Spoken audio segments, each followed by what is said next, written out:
Tros. Dual Rays being stomped around by an Invoker. Big man on campus. But here we go. Game 1, best of 3. Lower bracket.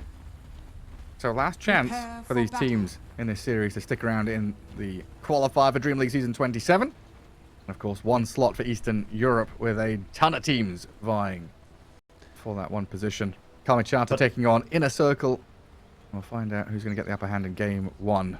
As Lycan already sends his Inner walls to Circle are like one of those teams that perform better when, you know, their backs are against the wall. Because so far, we saw him play pretty well in the previous series. Lower bracket might be, you know, leveling them up. There are a lot of teams in Dota history that have used this power up, dropping into the lower bracket and then starting to play like a different beast. Yeah, and upper bracket is for losers. Yeah, that's the quote. That's how it works. Yeah. You're not a winner if you stay in the upper bracket. 30 seconds Can't be. to battle. It's illogical. Yeah. Smoke Lower into smoke. bracket, it's the real hero story. Oh, Fernand's breaking it on the high ground and Jukes out of the vision as well. They don't find him. He was over here to block the Ancients because he recognizes that they probably want to make some stacks for Shaker. Every single time we see a Shaker played, it's going to be Ancient stacks made pretty early. I was wondering if that would have given it up, the fact the smoke broke over there, but it doesn't look like Kalmychata is going to sentry and deward it. We'll start out with a big 3-man avalanche. Into rebound back towards the Tiny as Fernand drops low and dies. First blood to the Disruptor. Sunstrike, though, is going to pop out Rare God's Tiny. Aku and Kalmychata not able to chase for any more, so a 1-for-1 trade out. Very nice there. Marcy overcommitting a little bit. It's hard to fight into these heroes. Look at the flight recap. Yeah? Oh, the gold?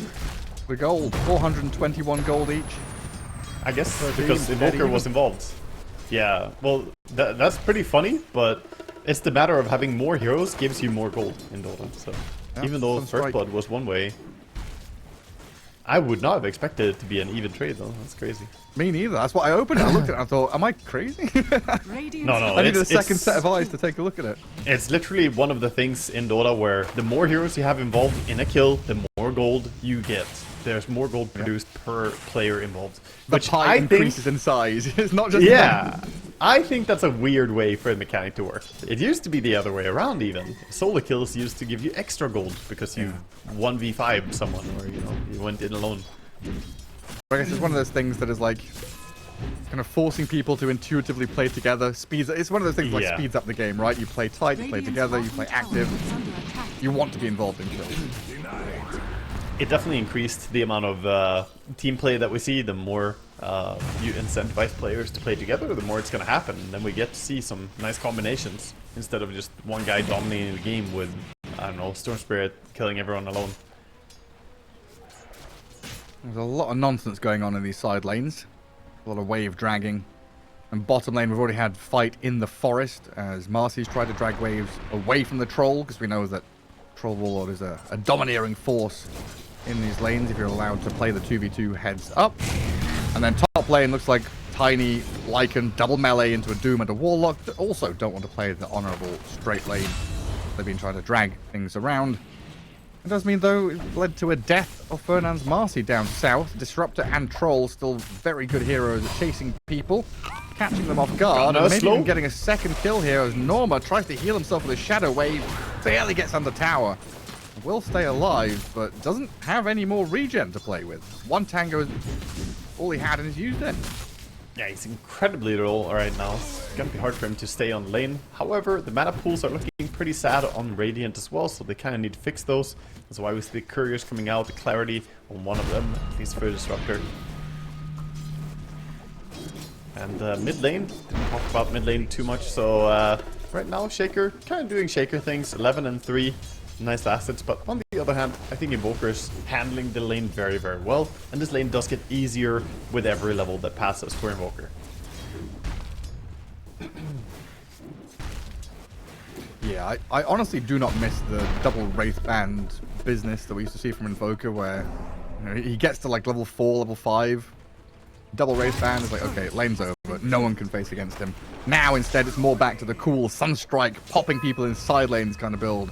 Get your mana pool up, spam Sunstrikes, take down heroes like a Troll who was trying to walk it back.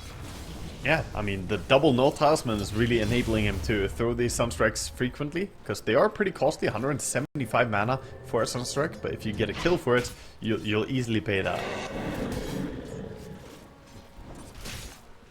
And he has been pretty surgical with the sunstrikes throughout the day, even in the previous series. Honestly, so far so good for Inner Circle. Looking at the farm rate here, Doom's doing great, Invoker's having a great time. Troll, usually the hero that like dominates the lane, is struggling. Yeah. It's not a very easy lane to lane against Dazzle. Dazzle is crazy strong early game, and Marcy also pretty threatening, so anytime he steps too far up, he might get thrown back by the Dispose. Marcy is trying to do that to him right now. Like, Disruptor's trying to track the movements of the Marcy, following him towards mid, guarding Rune, moving back to bottom. Marcy with the brown boots. She's pretty quick on her feet, though. 360 move speed against a 340 Disruptor. Advantage to move around very fast.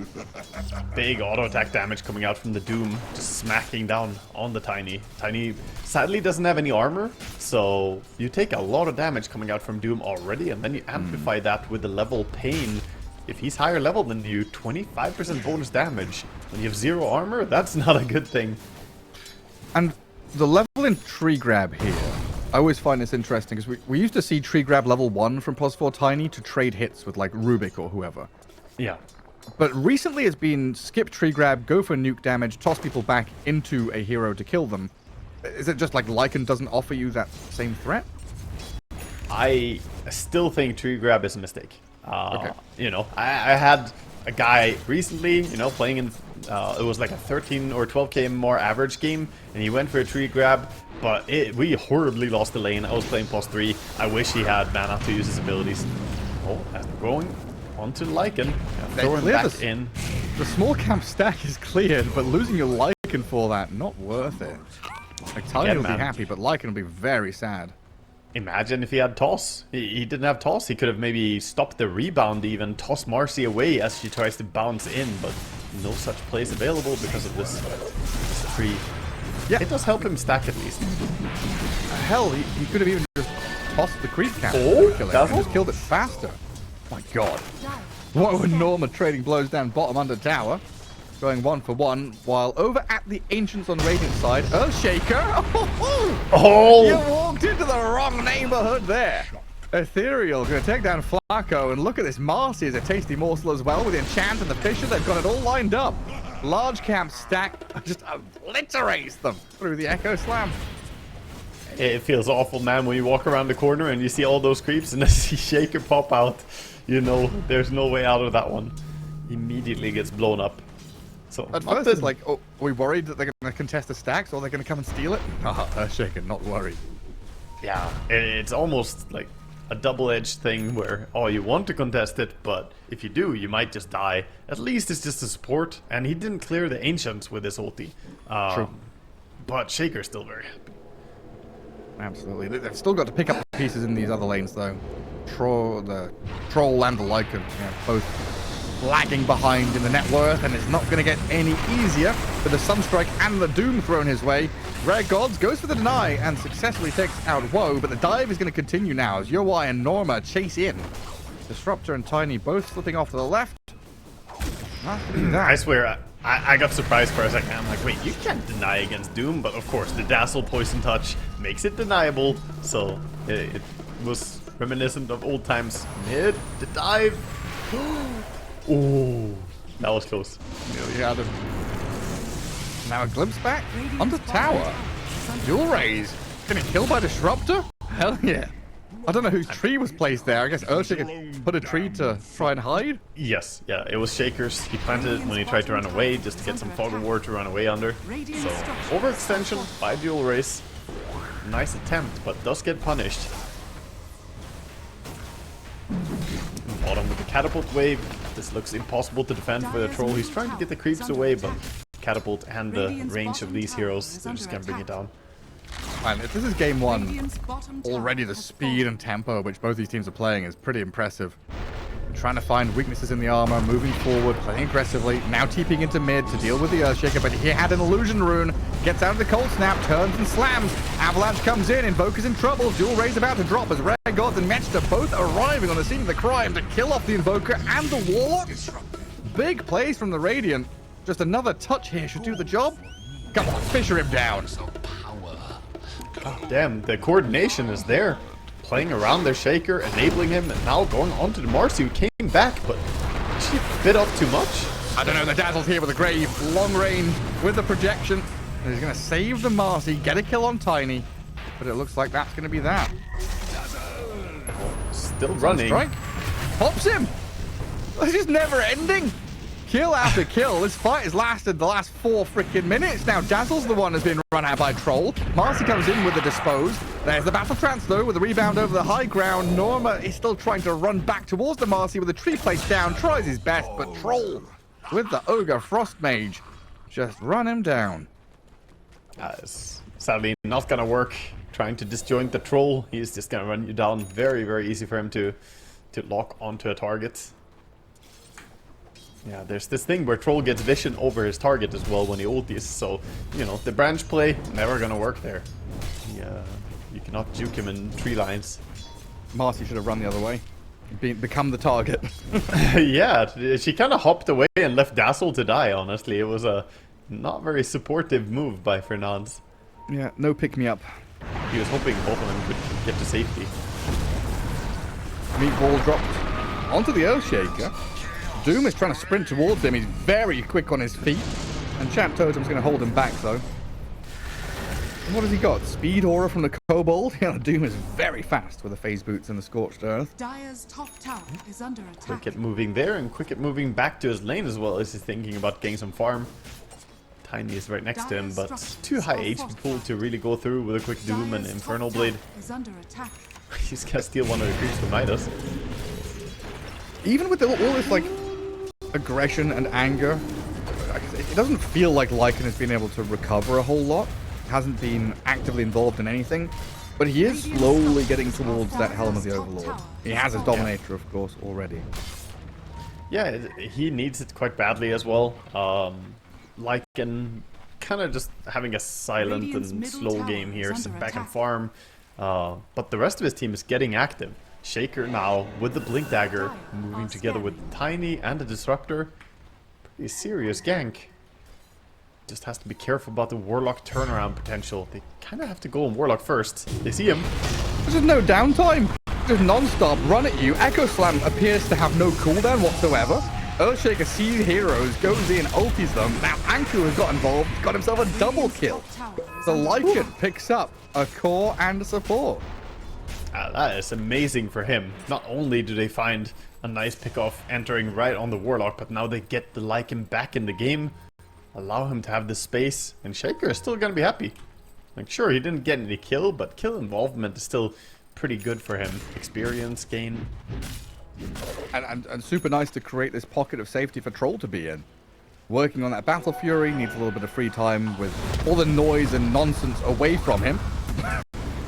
The speed at which that Earthshaker dies mid, though, when a Fatal Bond waved Golem drop frickin' meatball on your head with Cold Snap comes in. You do not stand a chance. Yeah, quick takedown. 4 spirits along with the Golem. Going to make short work of the tower, but meanwhile, rotation onto the Dazzle. Nowhere is safe on this map. I can't keep up. I can't keep up. Wherever you look, there's heroes dying. We just have a moment of silence. A bit of respite from all this death and destruction. These players, they understand. They understand the assignment. We have been talking about how we need them to play faster and faster, and this is definitely the speediest execution of any game we have had so far. Both teams not far away from... Yeah. Just not far away from 2 kills a minute. Yeah, that's true, actually. Holy. I was gonna say, this is looking like both teams are vying for control over the early game, but none of them are really gaining the bigger edge. Like, gold difference is, you know, minimal at this stage. I think Dire have perhaps slower timings they're working for. They have the Midas on Doom, Midas Invoker, going for Aghanims on Dazzle. Meanwhile, the Blink Dagger already up on the Shaker, so I do think Radiant is a bit more lined up to take control in the near minutes. Especially with the Dominator you mentioned. It's 100 gold away now. He's finishing it. Full Overlord.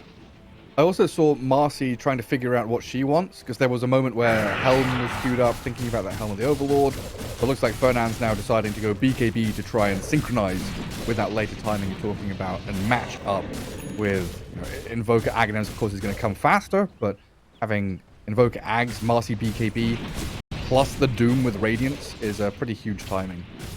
It is, but it's still quite a few, items to go until then. Doom Radiance is far away, and until then, sure, Doom is a strong ulti, but he can't really fight nearly as well as some of these other heroes. So, Inner Circle still need to buy time, and that's where Warlock, like, trying to shove the top lane.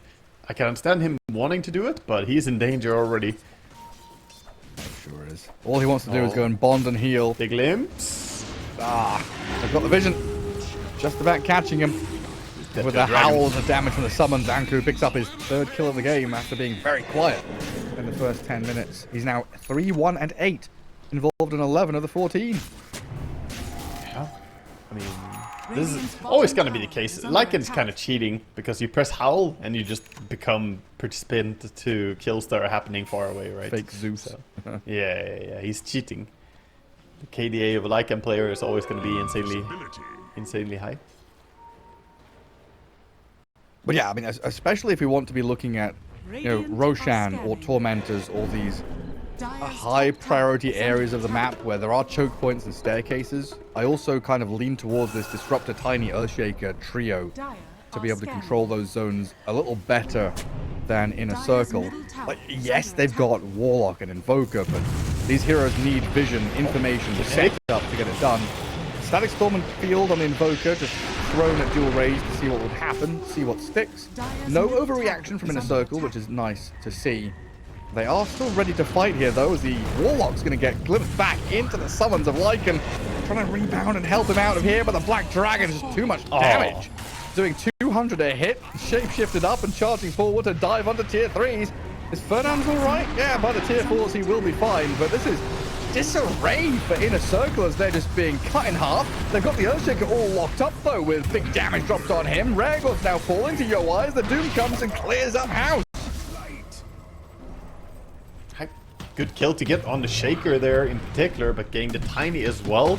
They did have to use Doom, but not too costly for Dire still. Warlock still has ulti. I think they should be very happy. This was some crazy overextension. I think on the back of the failed Disruptor initiation on Invoker, they got too hungry and desperate to make something happen still.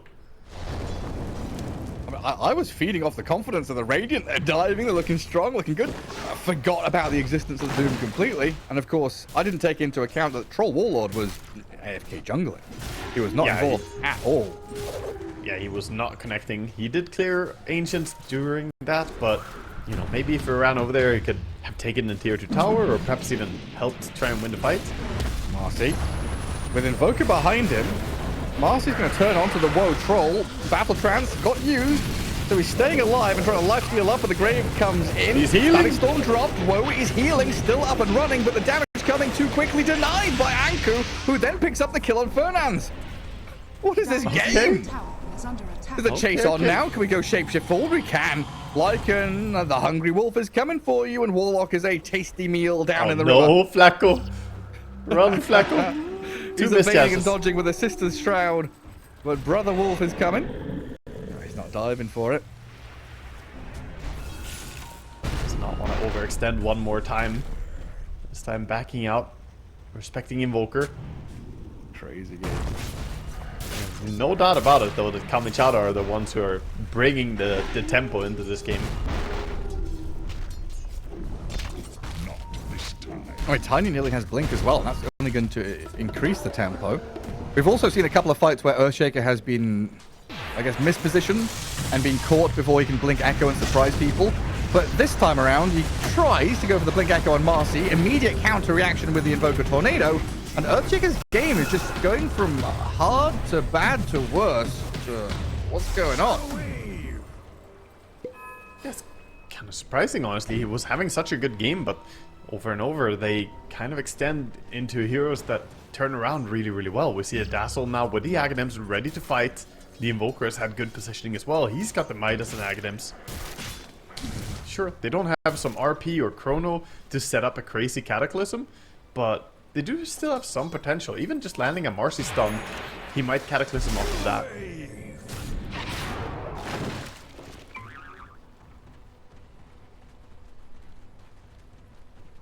That's curious.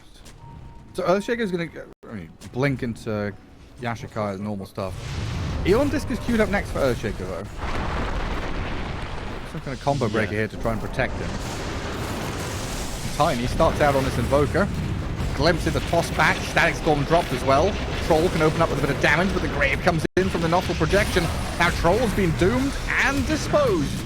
And there we see why you want Doom against Troll. Just throw the Doom, don't let him ulti.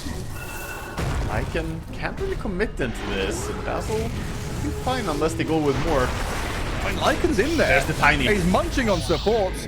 I mean, Norman's a core. Dazzle and Warlock dead, and now a glimpse on the Doom. Still trying to chase forward with Anku's Lycan. Ragon's Tiny's going to come in with a toss and a Fisher to try and help them out. They've locked down the two cores on the right-hand side, but they're unable to chase forward and finish the job. So now Tiny's just been left alone to die. I am really, well, I'm not going to lie, I'm really struggling this game to understand what's, like, who's leading, what's going on, who's winning these fights. Fight recap, tell me, help me, please.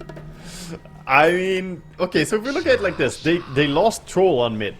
If we just saw that as an isolated instance, then that would just be awful for Radiant. Yeah. But they do manage to get 2 kills and lose only Tiny and Disruptor on the back of it. So ultimately, Radiant made the best out of a bad situation, but Inner Circle still pulling ahead a little bit. They've hit these timings that we talked about. It takes a while before they get strong, but now they're starting to get to that point. They have a Holy Locket and Aghanims on the Dazzle, so he can heal a lot. Doom has a full BKB now as well. And the Invoker got its travels, Midas Aghanim Scepter. So he's happy to start getting involved as well, running around with his Ghost Walk. He's gonna run under a ward. Doesn't matter though. Tornado, Meatball, Chain Stun, dead. Tiny's gonna follow quickly after. Normal picks up the double kill. Disruptor trying to slip away from here. Under the cover of the Glimmer Cape, but the Sunstrike, ooh, just off the mark. Now Ferdinand has overstepped his mark as he gets Static Stormed and killed by the Lycan. Oh wow. The Static Storm was a little bit over the top, but the Shapeshift was over the top as well, I think. Yeah, they get some return kill. They thought more heroes would just dive in. Hard to know exactly how big the commitment is, but you know, Inner Circle feeling pretty good about themselves there. Finding a fantastic goal on Shaker again, who just, like you said, from bad to worse, not having a clean game at all. He's the bottom farmer of all the cores.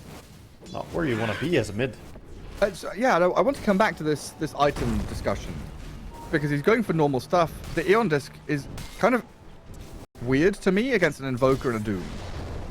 Yeah, I would agree. I think it's too early to go for the Aeon Disc. Maybe he's not sure. Maybe he won't go for it as well.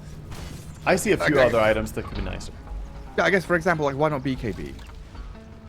Yeah, the argument is that there's similarly a lot of things that go through BKB. Marcy can punch you, Doom, Warlock ulti, all of it kind of ignores it, and Dazzle has all physical damage. But yeah, I'm not completely sold on the Aeon Disc either. Let's see what he goes for. Right now it's a smoke time for a couple of Inner Circle heroes heading towards the Earthshaker. But they're also nearby Troll and Tiny, so maybe a turnaround is an option here for the Radiant. They're going to lose the Earthshaker though to the Doom, and the damage coming in over time. Woe is going to get slapped and hammered, but he gets off his Battle Trance in time. This BKB Yo-I Doom though is just standing and pummeling them. Static Storm dropped on his head, but he's got a Grave backing him up. They've killed Troll, Tiny, Earthshaker. What more could you want? Lycan shapeshifted to run away. Little puppy's gone back to his kennel to hide. Inner Circle are starting to run away with this now. Yeah, and Yowai, he needed some time to get big and strong, but now he's paying back. He's saying, okay team, you held on for long enough, I can frontline. He's got great backline heroes behind him, the Warlock with the heal, Dazzle with the Grave and extra healing, and then even Invoker coming in with a clutch Tornado to stop the Troll from hitting it all, so Troll couldn't lifesteal, finally dies on the ground. And it was Arcane Rune Doom as well, so he's going to have that back up pretty quickly. That's always a good feel. I don't know, I always get unreasonably happy whenever I see an Arcane used ulti, you know, it's like, oh, that's lower cooldown. It's like, I don't know, it just makes me feel good seeing a low cooldown ultimate. I'm not going to lie, when I'm Warlock and pick up an Arcane Rune, I am using my ulti during that duration of Arcane Rune, whether there's a hero there or not. I'm dropping that shit on towers or stacks or creep camps or something. It will happen. It's prophesized. Yep. The power of Goroth commands me. Do you inform your team the moment you take Arcane Rune? Like, I will. Yeah, I will drop the base. It's happening. Well, I spend half the game fake pumping ulti anyway, so I'm constantly going. So I think they know. But yeah, I spam ping my. Surely that doesn't confuse anyone if you just spam it. Like I've had people tell me to shut the fuck up. I mean, it's Pango and Warlock. They are the most annoying to listen to. Yeah, Pango revving the engine on his ulti as well. Vroom, vroom. Actually, Marcy is up there too now. She can use the courier recall. You can whistle over and over. Well, I'll tell you now, before they fixed Zeus and Shadow Fiend, those two heroes were the kings of annoyance. Because SF's ulti was bugged to the point where the audio would like, you know, play like the full thing. No, you know, like the chat wheel lines orchestra hit and the ding and stuff, like the increasing sounds over time. They would like amplify themselves. That's what SF ulti would do to itself. So you would use it over and over again, and after like 20 uses, it would be blowing up people's ears. Really? I've never heard that one. It was bad. Zeus was just funny because you would just like, you know, do we will rock you. Going around. Big angle here, looking for the backline. If he can get Dazzle, it's huge. Shaker on him. It's pretty tanky. They need the Static Storm and the toss. Rock is dropped in on them with a Tornado to follow. Dual Ray's going to BKB up and try and turn and fight with that Meatball. Deafening Blast on 3 with a Cataclysm. It's pretty big, but the Troll got his BKB and maybe can stand his ground. Invoker pops into Invis. Marcy jumps over the top, and this Doom Troll did not stand a chance. In fact, a double kill for Flacco. Found by the Lycan, but Anko is now left alone, trying to TP home, but the Cold Snap cancel is there. Stops the TP out. I'm going to put a leech on this little doggy to take him home as they get themselves a 4 for 2. Keeping Aegis on Doom. Trying to hunt for Earthshaker, but just off the mark with a Tornado. Nice attempt from Dual Rays, but yet again, in a circle, upper hand. Man, that is demoralizing. They get Dazzle cleanly. It didn't cost them much, honestly, to get a perfect jump onto him, and still, they get absolutely brutalized the moment the fight comes in. Yowai finds his target, Doom on the correct target on the Troll. Even though he got the ulti out, he also just dies. He can't heal. This is why it's so nice. If you get ulti before Troll ulti, great. If you don't, still probably pretty good. And he now has a harpoon and backpack even. Radiant are scanning. Level 21 Doom. He is flying ahead in levels. He's a big boy. I like this as well. You're 11k ahead, you're feeling it. You buy a gem on Warlock. Remove all the vision from the Radiant team so they can no longer get these blink echoes or blink tossbacks or glimpses. So super nice for the Warlock to grab that up and keep this pressure on. It's always a good thing. It's like when you're really far ahead or when you're really far behind. That's the time to buy a gem. If the game is kind of dead even, probably also buy a gem to be honest, but it's really at its best when you're either taking all the map away from the opponent or if you need to secure some lands for yourself. Yeah, oh, it's past 25 minutes? It's gem time. Disruptor is also going to go and grab one. Looking on this. Does stop any kill potential from a single pickoff like that, but doesn't feel great hearing on this going on cooldown from just running into Invoker. No, and that cooldown just increases and increases. Tiny trying to cut waves up top, but he's found here. Dazzle starts. Invoker helps to finish. Drawing the attention up top, though. They want to try for Doom, but he has Aegis. You have to kill him twice. Warlock is making his way over. And he just turns around and dooms the troll. Can Marcy get in there? That's the question. Fernand's looking for an angle. No opportunity to go for it. Doom will blink forward and aim for any stragglers as the Lycan shapeshifted and charged in there, expecting a fight to be brewing. The troll is dead. Back and but troll just died to Doom, did he? Yeah. It just barely hit 38 HP on the final tick coming in and burns down to the pure damage. I thought he was fine. I mean, Earthshaker's also going to get slapped down here. In a circle, 2 core kills in a row. Tornado's going to come out. Sunstrike just missing. Matchta gets back towards base. And I'm looking at multiple lanes approaching your tier 3s. I was staring at it in disbelief, like, hold on, is he dead? Like the last 10 seconds remaining, I was just looking at it like, I don't think he lives. And barely the final tick brought him down. I stopped thinking about it. Yeah, I mean, it felt like the same, but then the more I looked at it, the more I got worried for his sake, and fortunately, no way out for him. Just dead. And now a pretty easy place to pivot to for the Dire. Just push out top. There's a couple of towers to be claimed, easy money to be grabbed. And a waiting game for next Roshan. Item progression is coming in like crazy for Dire team right now. They have almost a full assault cuirass for Doom. Feels like not long ago they just added this harpoon to his inventory, but money is not a problem when you make deals with the devil, I guess. Or when you are the devil.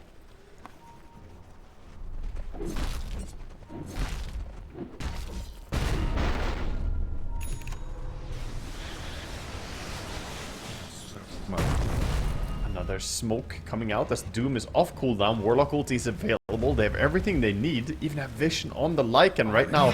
Oh, he is getting targeted. Big trouble. Doom just walks straight through there. Oh, shapeshift is going to allow him to get a bit of distance. Okay. No glimpse or anything on the Dire team, so he does get out, but shapeshift over a minute cooldown. Yeah, so that means they're definitely gonna give up the top area. Troll is meanwhile waiting for Torment to respawn. He wants to take it quickly, but everyone is coming over there. Oh, whoa. Woe is me, and woe is Shaker too. How has Earthshaker just died? Was Invoker just solo kill? I mean, Troll is now doomed, so it doesn't really matter how Earthshaker died, because we're watching the Troll get chased out. Maybe denied to the froggies? No, not gonna happen. Well, so what happened to Shaker?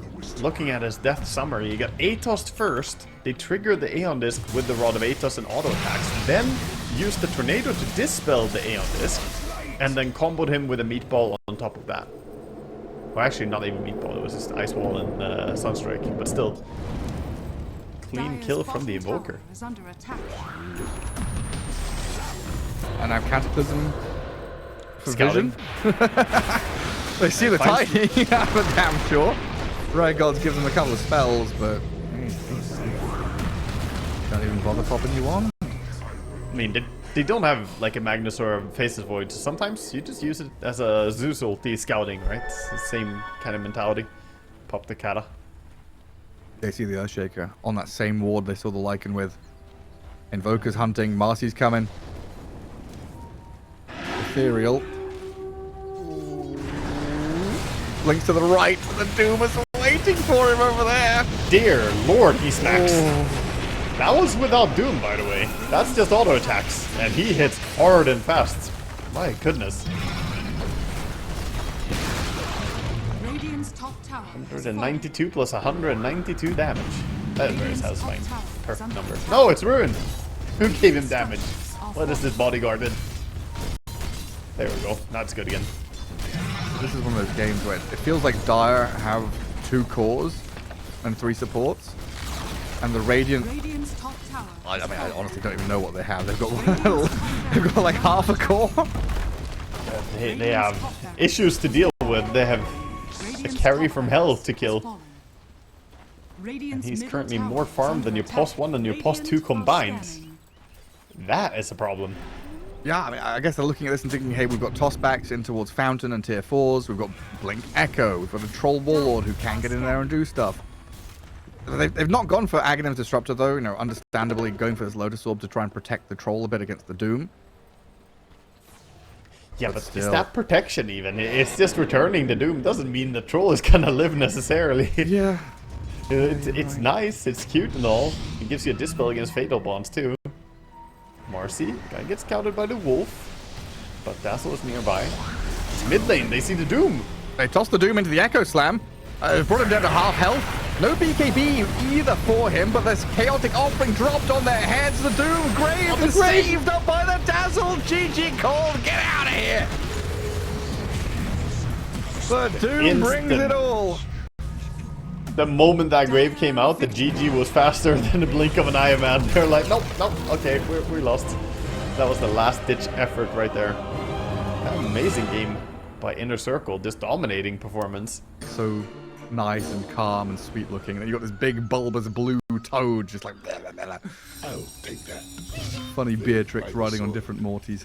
Prepare. Yeah, he's gonna shoot the blue globs as well. This toad. This changes the animation for the ulti.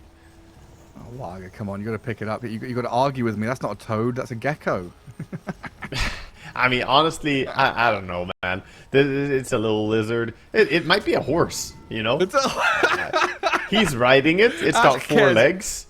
Go look through the Kez chat wheel, the voice lines of Kez and see what his response to seeing Mortimer is. One ugly horse.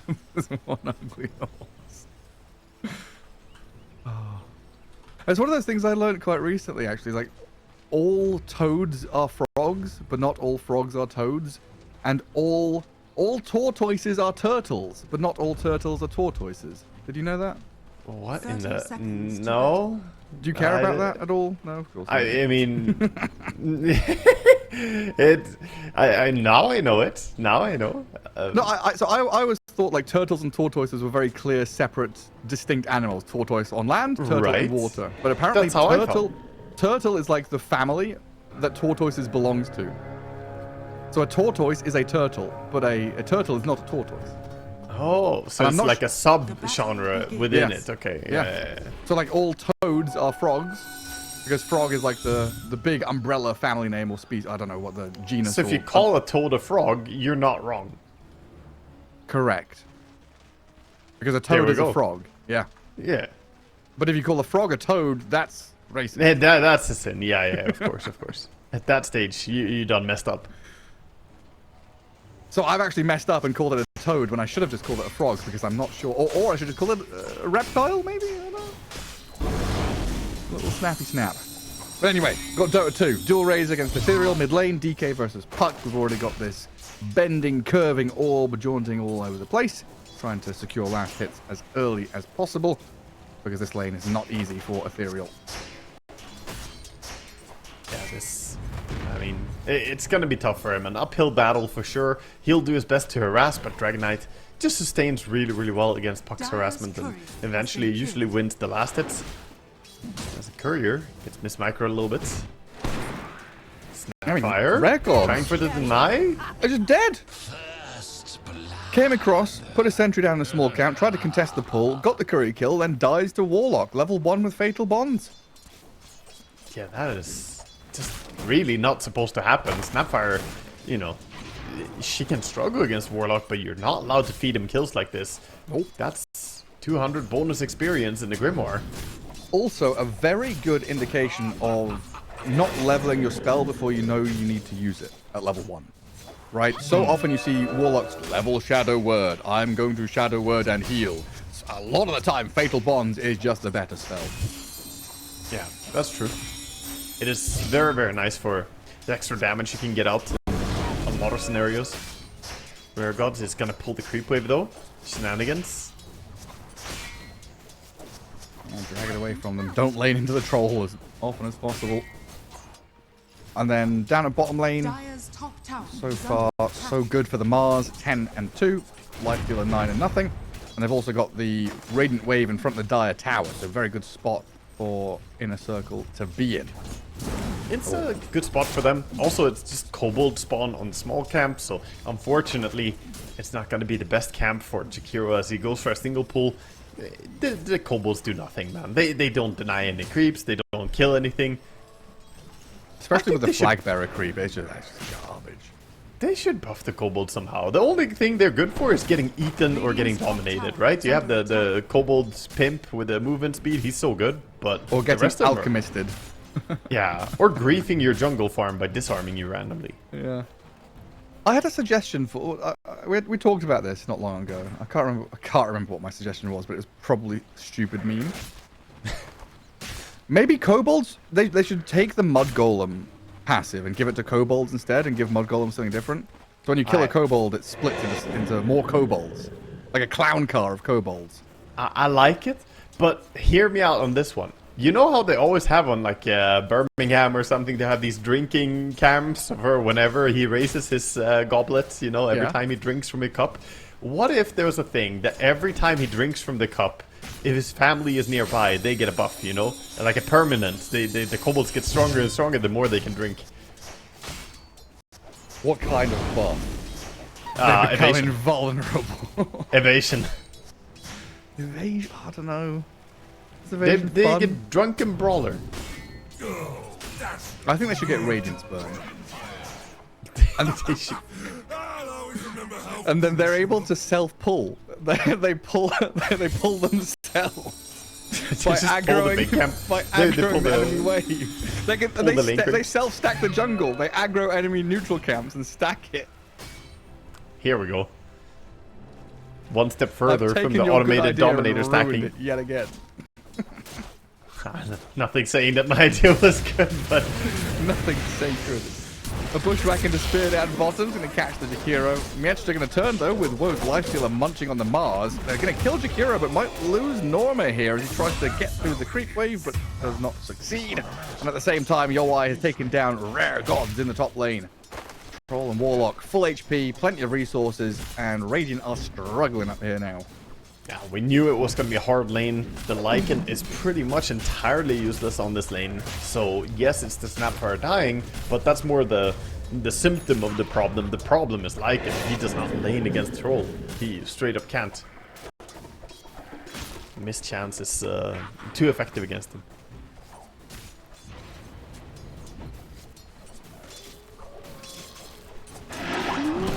As expected on... Well, they're trying with the Jakiro coming around.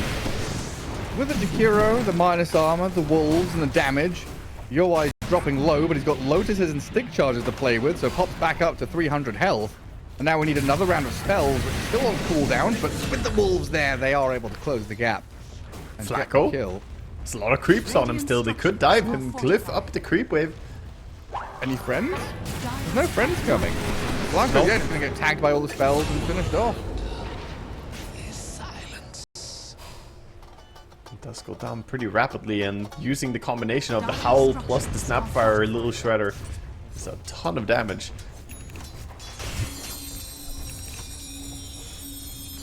And meanwhile, the lane that we haven't seen too much of, but it's a puck. 22 last hits versus 36 on the Dragon Knight. So DK doing fantastic so far.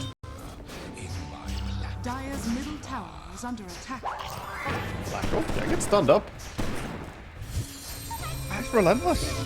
Well, he's got enough heal in him to survive the puck's right clicks, but missing there.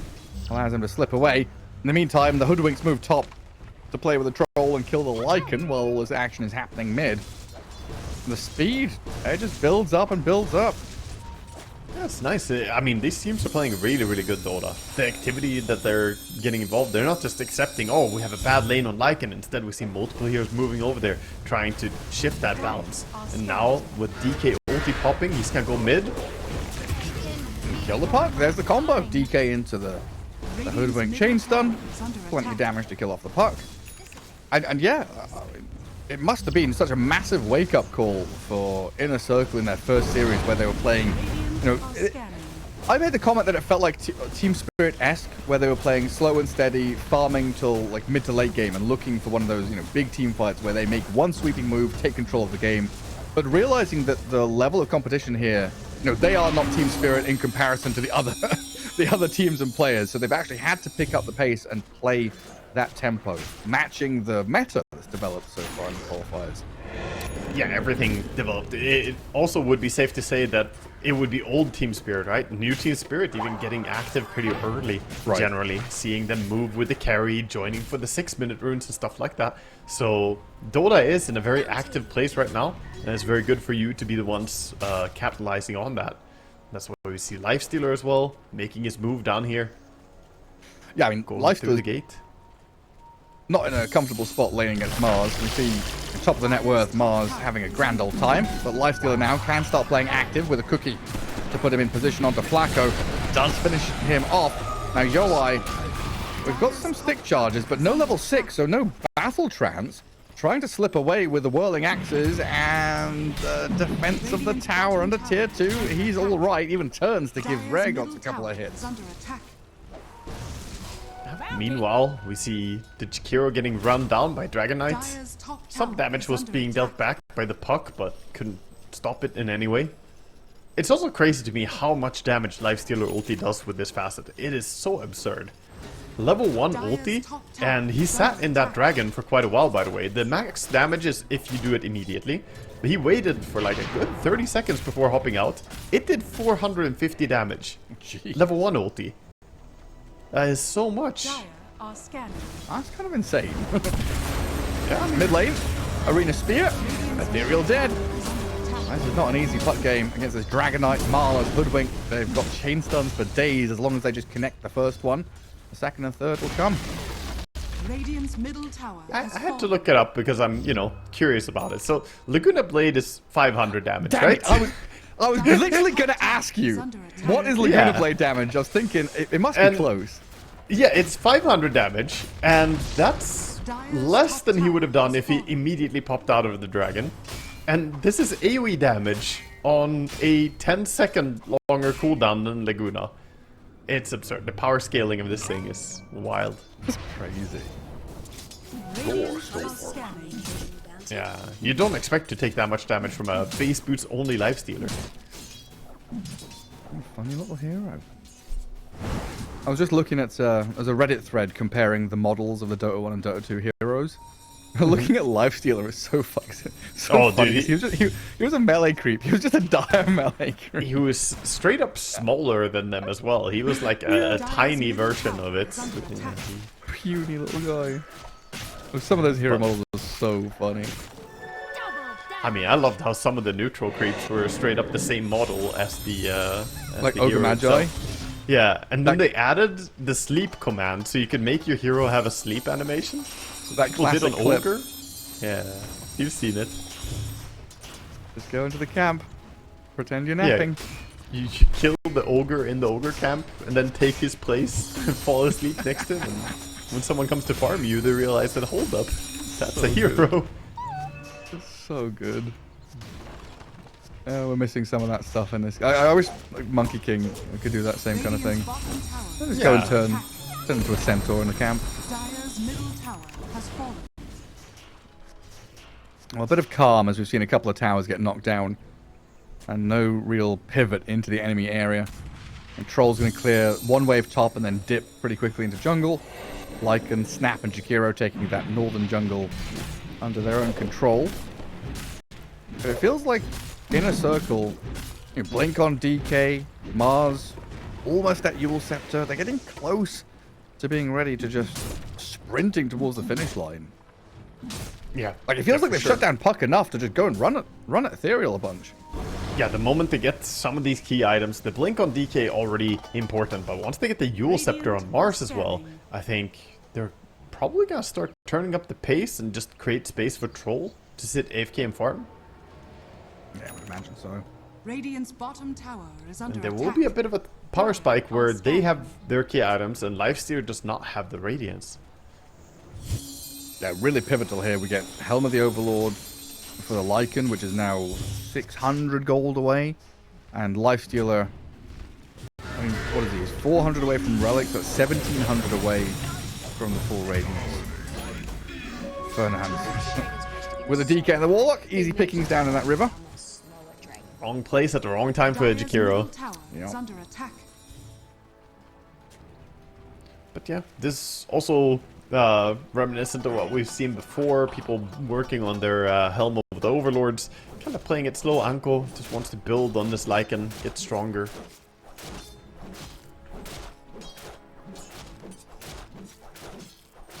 As Puck working closer on his Witchblade and Blink, but he is the bottom farmer right now, and that can be problematic for a Puck who wants to get active with the supports pretty early. If you don't get your Blink at a decent timing, who's gonna go first? You can't really initiate with Lycan. Lifestealer, I guess, can run in as a creep, but the supports can't go first, and it's hard for a Puck without Blink to initiate. Summons, right? Just gonna face tank some stuff. But with them needing that little bit more time to farm, kind of important for the Dire to close the map in around them.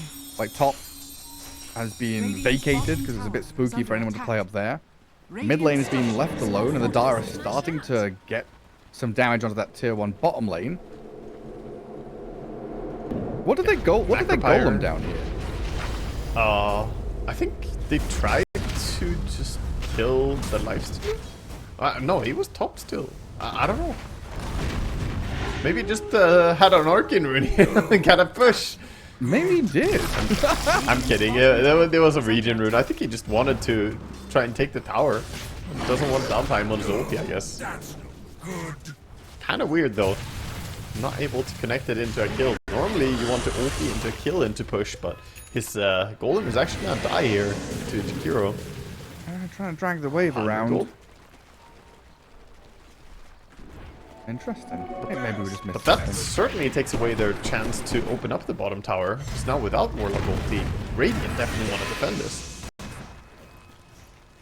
Lifesteal just plants his body in front of it, yeah. Lycan's gonna move back up top through the gate. They were pretty ready to bring numbers down here. Warlock gonna bond up the Lifestealer with a pretty large camp, so Woe's gonna take a tremendous amount of damage if he sticks around and farms it. Wow, we have a lot of Spark of Courage here. Dear Lord. Neutral items. 5 sparks. Only 2 dormant curios. Disappointing. It's the supports. The supports are cooking. Radiant's bottom tower is under And attack. bottom tower's gonna die eventually. Norma's gonna step forward and try and hit it down. He uses the Lifestealer to spear him. Forces an early raid, but in the back lines, Hoodwink has lost her life to these kisses and the chase out of the Puck. That was coil and kisses for a Hoodwink though. We'll see if Inner Circle are able to turn this around with a Blink DK. Catching the Puck, Flacco's dead in the arena. Trying to defend the Warlock off the mark, and Puck slips away and survives. A really weird 3-minute sequence here from Inner Circle. Really awkward for Norma as well. Yule's combo doesn't stun anyone. Arena doesn't catch anyone. Second spear misses entirely as well. Just not really connecting with this stuff. The Puck is very happy as well to get involved and get some kills, because Ethereal needed that. He was having a pretty rough game after laning against Dragon Knight, but now got his Witchblade, immediately got some kill involvement. Dire's bottom tower He's is queuing under up on attack. Lincoln's before Blink. I'm not a fan of that, but we'll see if he commits for it or not. Lincoln is great here, don't get me wrong. He's amazing against Dragon Knight, but I think Blink Dagger is too instrumental to Puck. It opens up the entire playstyle. It's a real key item.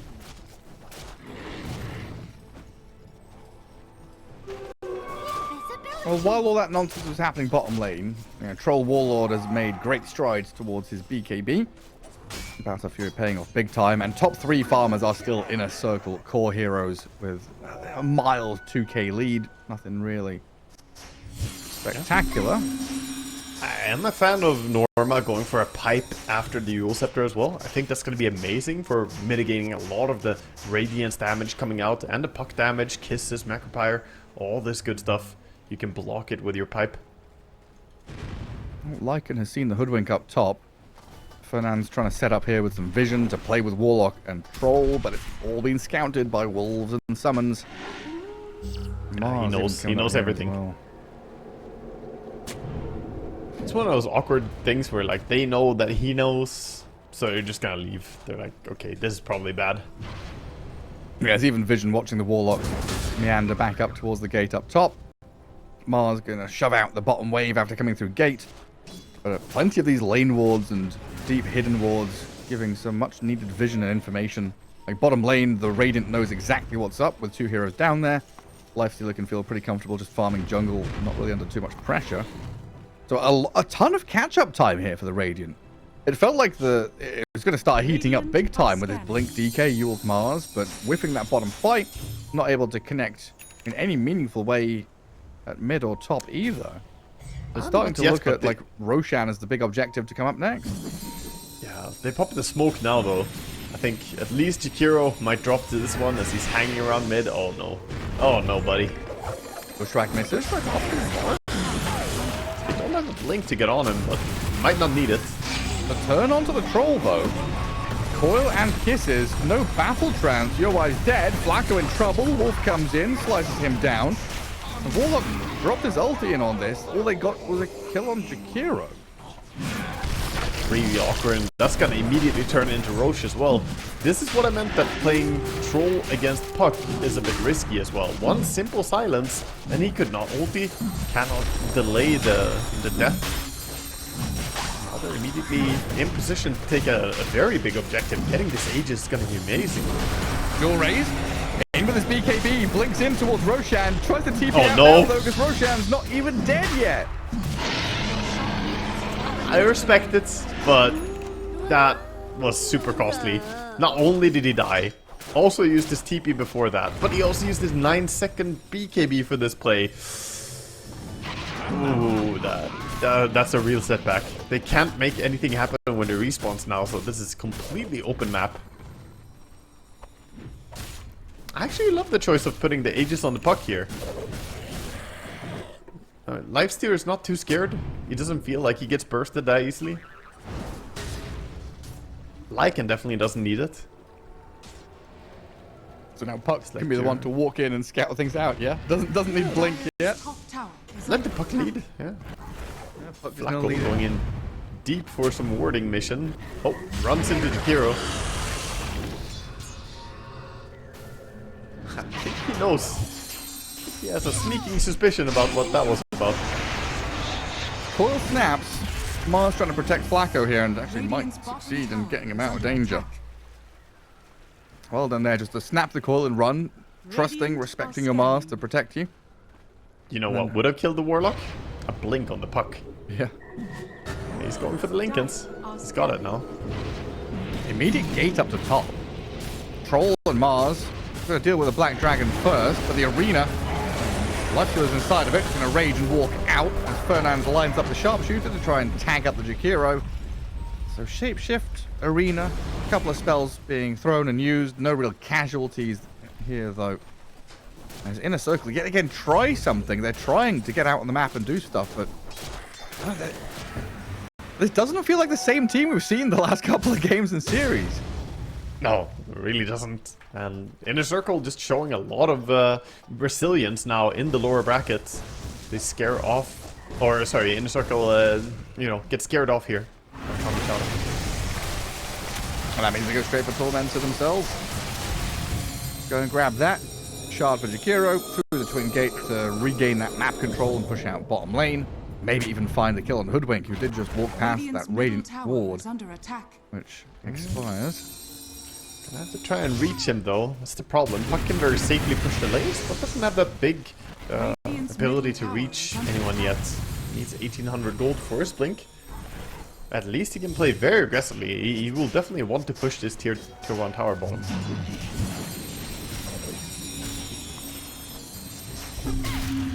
Stepping up and poking at the troll. Dodging the bushwhack. Lincoln's popped, but yeah, doesn't care too much. Has the Aegis, of course, as well, even if he does get netted up by Yoai.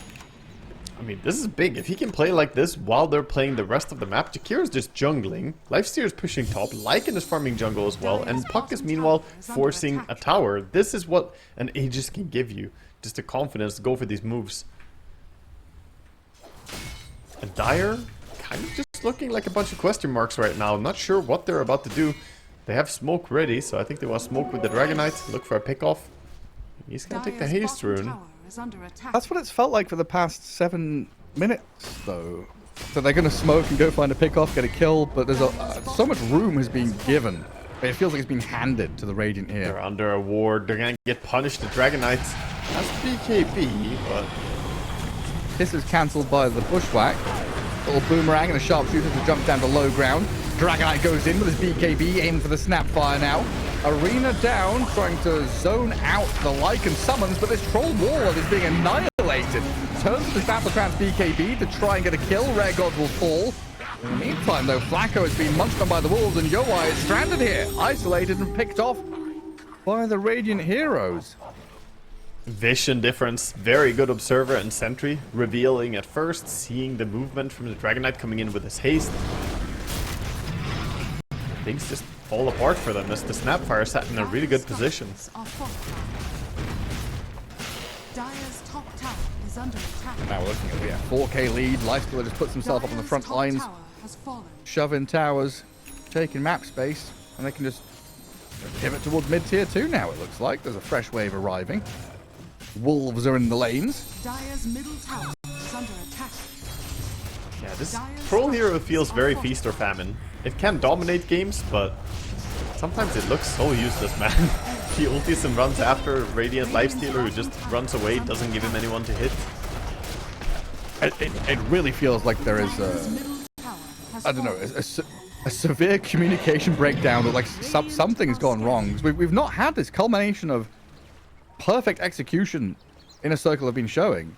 You know, Warlock's not able to get these big fatal bonds, and Golems dropped in. Arenas are being used defensively to zone people out, or just like thrown on Lycan summons. And this gives the Radiant the chance to just shapeshift, move in. Puck has been pinned to a tree, but doesn't really care. They drop the rock on a Puck who's already jumped out of danger. So Fernand's Hoodwink is dead. The Lifestealer takes down the Golem in the back, and Flacco is left all alone to get gobbled up by Woe as well. Yeah, it feels like the synergy is all gone. I mean, Lyca's running away.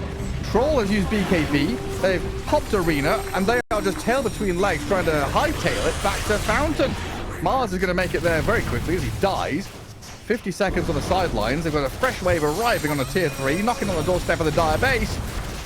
I don't see answers for the Dire team anymore, apart from shift enter, GG enter. Yeah, this is really rough. You're just gonna lose mid for sure. Dragon Knight might even be standing too close here. If he gets hit by one Ice Path, that could spell trouble for him as the Lifesteal could run at him. But instead it's gonna be top push coming in. Troll has no interest in joining right now. Is under attack. Yeah, you lose 2 sets here. Bottom lane tier 2 still standing, fortunately for Inner Circle. Dire's top barracks The are under Troll might actually walk under a Radiant Ward if he's not too careful. Dire's If he heads top east, barracks he's going to get scouted. And now Radiant have vision in the Dire base. They're going to see the Troll in a moment, but they're already TPing bottom. Fortunate there. I mean, this is a great move. Don't waste any time. You already have the advantage. Just go straight for the tier 2 tower bottom. Warlock ulti not gonna be off cooldown in time. And if Warlock doesn't have his ulti, I think you're pretty happy to just go and take a fight. No, even the BKB TP forced. And then Flacco's dead to Anku. Lycan just shapeshifts in towards the enemy Ancient's area. Kills off the wall off easy as that. And now they've pivoted 5 heroes to push bottom tier 2 into potentially mega creeps. This Lycan has 48 armor right now, by the way. It's gonna be very difficult for Dragon Knight to do any damage to him, or Troll for that matter. Dire's bottom tower I bet you he could tank the Troll ulti pretty damn well right now. Dire's bottom tower has fallen. Before he gets solar crested as well. Yeah, I mean, what is the light at the end of the tunnel for Inner Circle? Other than calling GG, what's the ideal situation for them? That they win game 3? I don't know, this game is starting to guess look so. rough. They'll try and go in with an Arena catching Snapfire. Ghostep is there to protect her from the Troll. BKB for Yoai, and not protecting you against the physical damage, but that damage onto Lycan. That's good. Yoai gets the takedown and the streak, but now he's going to get turned on and taken out by Woe. The Golem's dropped, but it's far too little too late. The Lifestealer gets burnt down by the Breathe Fire. You've killed off 2 cores, one's brought back, and now you have to defeat the 3rd one in the Puck. Which you can't. You can't do. So GG's called. They call it. They realize this one is not turning around. The buybacks are too much to defend against. That game fell out of hand so fast. Like, I was really surprised because I thought we were going to have this group up by the inner circle. So. Oh, Ringmaster bug can't pick. Need remake. Oh, well, I wouldn't mind that because I randomly got kicked from the lobby, so I'm fine with a remake. Yes, players, do a remake because I'm casting off the VMix feed here. Apparently, yeah, Yellow literally just cannot pick his hero, so we're gonna have to remake. Rare Gods is blank. It's pretty funny. Let's go. I Is that a Ringmaster bug? I've never seen that before. That's crazy. I've never seen it. I was gonna ask you something. I've forgotten what it is now. Ah, right. Can you still snowball save through Chrono? Like if you snowball across the Chrono to like an enemy creep or something, you pick someone up on the way. Yeah. So we've got you that can roll. Yeah. And then Ether Lens gobble up as well. So we've got some we've got some ways in which we can like save the Medusa from Chrono once we get to super late game. Yeah, that can definitely happen. It can be very tricky though for Tusk to save people because a lot of time he has to click someone in the Chrono to snowball into the Chrono, and then you just end up doing like the shortest pickup ever. But if you can somehow get across, you know, you cut a nice edge or something, then you can save people in a crazy way. Okay, we need Mr. Admin in here. Like 99% we're gonna remake this lobby, but we need. I mean, there's no other recourse. If he can't play his hero, he can't pick his hero. We're gonna need. I'm sure the Bright Bill will give a fair ruling here. I don't think he's gonna say nope. Play it 4v5. I mean, we all know that, but it's just like that process, right? And a chain of command or whatever it is. He probably wasn't ready for there to be an immediate issue when the game starts. You know, it's. But we'll hopefully get the call.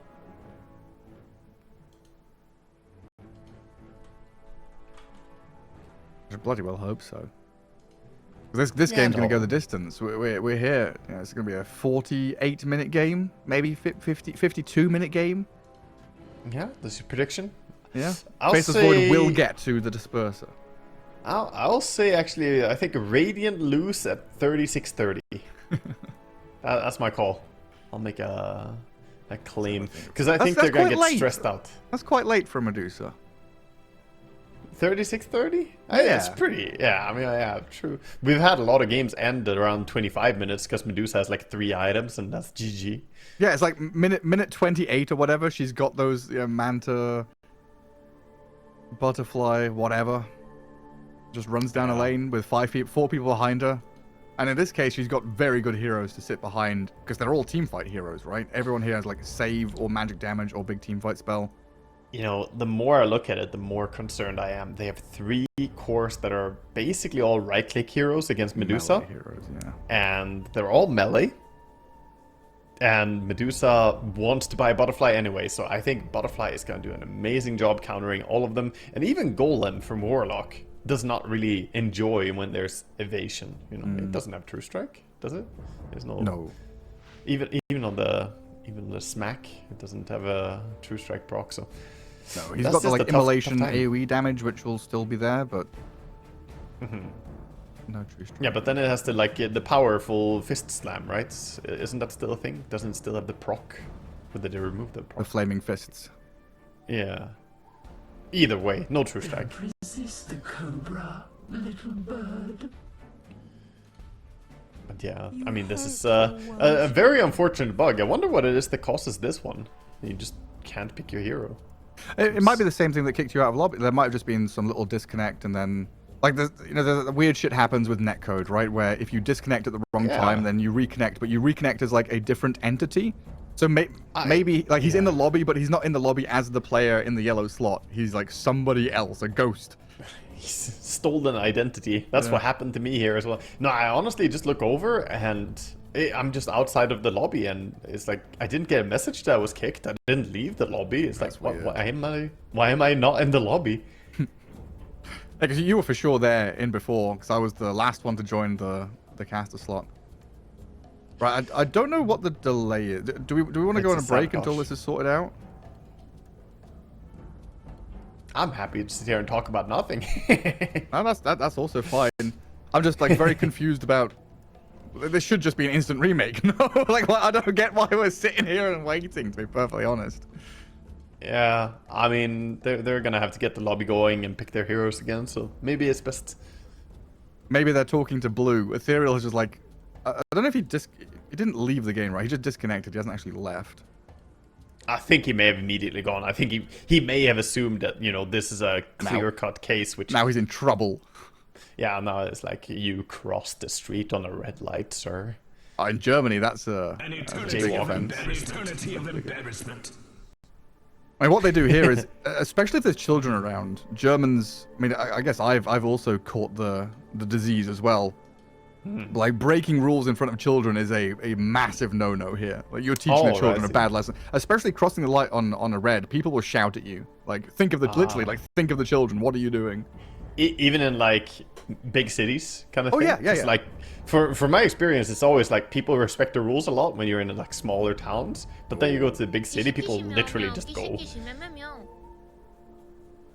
No, it's been like even like late at night, no cars on the road, light is red, people will stand and wait. And I kind of get it. I guess in my mind, I've rationalized it as I'm spending 30 seconds here to not die to some drunk driver. You know, I'm not taking a risk to, I'm not taking my life's risk to save 10 seconds. That's not worth it to me. Yeah, it's yeah, I'm the kind of guy who looks, both ways, like twice, both ways before I cross the street. I don't know. Yeah, dude, you gotta play it safe.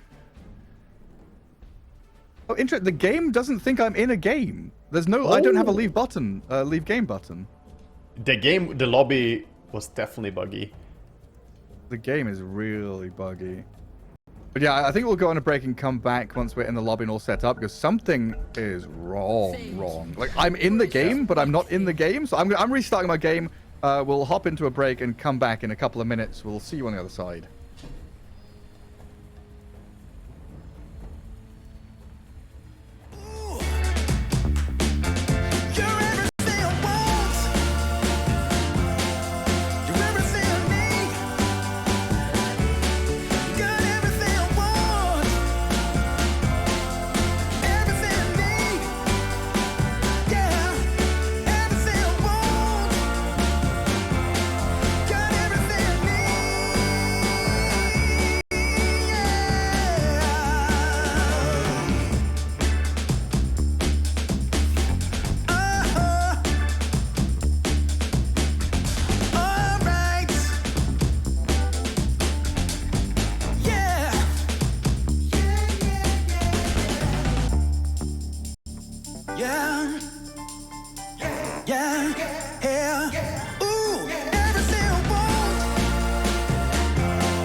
Here we are, little remake, get into the all-pick mode, get the heroes in the hands of the players, as there was a little bug where Ringmaster, I don't know, some desync with the lobby happened, Wagga was kicked out, Ringmaster couldn't pick his heroes.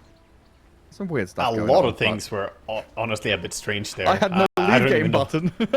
Yeah, and I had no reconnect button. I didn't even get a message that I was kicked. I was just out of the lobby all of a sudden. It was very strange, but, you know, first time for everything. Dota always bringing us new interesting bugs and features.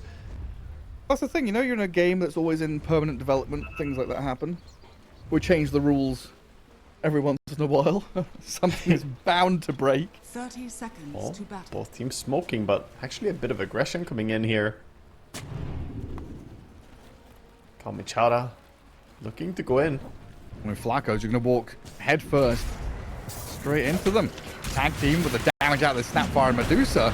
Quite a lot there onto Anku, but not enough to finish him because the Fatal Bonds and Blood Grenades being rained down in a circle will push them away. Medusa just standing her ground as well, auto-attacking. She does have the Venomous Volley prepped here from all the auto-attacking, so the next hit will be Venomous. Very nice. It reminds me of back when Eternal Envy was playing Phantom Assassin and he was like pre-hitting stuff to wind up the crits, you know, getting Exactly. that pseudo-random distribution to work in your favor. PRD manipulation. That's some advanced stuff going on. Yeah. That's when you always mess up. You're like, you want to hit once on a creep, you immediately bash the creep. You're like, well, I used up all my luck. I can't bash the enemy hero at all. That's gone. That's gone now. But yeah, if you're just joining us or you're rejoining us from earlier on, little break there to rehost the lobby. This is game 3 in a best of 3 lower bracket Eastern European close qualifiers for DreamLeague Season 27. So whoever wins this game goes through to the lower bracket semis, and whoever loses is out of here. No longer in the running. Yeah, we're in do or die territory. Best of 3 going the distance. Final game. We'll see who can get the important takedown here. Yeah, we already know the opponents, apparently. 1 win, 2 owed for Pirates. So they are sitting, ready and waiting in that lower bracket Radiant's middle semi-final. tower is under attack. So later on it must be later on tonight, mustn't it? That must be the other parallel game going on. So winner of this against 1 win later. And yeah, we jump up to upper bracket, Eastport against Runa later on. But that's for another time, another place. Right now we're looking at some wave dragging going on. Faceless Void and Warlock sat tucked behind their tier 1 tower, as Mars does a very similar thing over on his side of the lane. And Snapfire has been dragging waves around, being an absolute nuisance. Top lane, a bit of to get fighting as well. Flacco turning onto Rare Gods. Good turnaround here from the Tusk and the Medusa, nearly finishing off the little old Ringmaster, but they don't finish him. He salves up. Yoai's courier dies. I mean, what looked like a for sure dead Tusk turns into a for sure dead Ringmaster, and now Rare Gods is ready to turn back and fight again with his Dawnbreaker. Snowball dodges away from any attempted Starbreaker. There's no mana for it. Anku maybe has overstepped here and thought he was stronger than he actually was. Couldn't use both of his hammer spells and dies in the resulting fray. Now Medusa misses out, unfortunately, on the grasp. Very nice move forward there, just running in, making sure that he gets the tag team damage onto them as well. Tusk understanding his limits. So we see mid lane HP dropping pretty low for Ethereal. Not the easiest matchup against the Queen of Pain, but both of the mid players will get their refills on the bottle.